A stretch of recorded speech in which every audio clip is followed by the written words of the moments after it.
So that's it, a little bit of messing around. So I linished the two fittings, top and bottom, to suit the smaller spring. Getting it on, it was a bit tight, so I had to pull it in. Normally you would zip tie between there and there, but there's no room between the shock for zip ties. So I started to zip tie the last few, which was a bit sketchy to try and get it in. But then I squeezed it in, it seats in there nicely. It seats in up there nicely. That's it then. So yeah, the Fox shock can be made to fit the RockShox R2C model. Would I recommend it? No, it's a bit of a mess around, but if you can't get parts and you're not willing to pay the silly prices what everyone's charging, $230 versus the what, 900 or whatever it is, or plus for shocks what people are charging, not bad really. Due to space and squeezing on the spring, I had it up for only 2 zip ties at the very top. A bit sketchy. Okay, so the Vivid R2C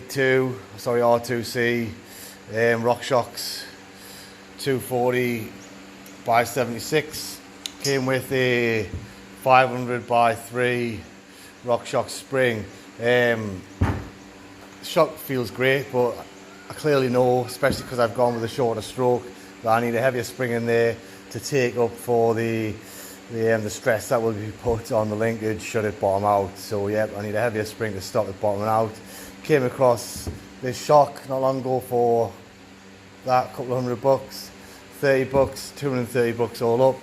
I thought the spring might be slightly different because of different brands, so what was needed was just to die grind the lip out there a tad, and die grind the lip out there a tad, and then put a chamfered edge just with the Linish I Know Special tools on the mounting points.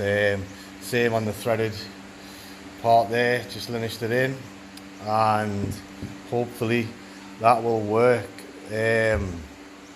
Yeah, if you do your research, this spring is what's recommended for a 3-stroke from Fox, so hopefully it all goes together well and works fine on what I plan to do for my build, with it being a budget build, because I don't like being controlled by everybody else and the ridiculous prices, so I always try and work around it and figure things out myself. Hopefully this works, and yeah, I'll post up what happens. So what I'm having to do is taking this over to my linisher, spinning it round and hand linishing it so it fits the spring. The Fox spring has a smaller inner diameter than the RockShox spring, so to make it fit the hard way, I'm going to have to linish this down also.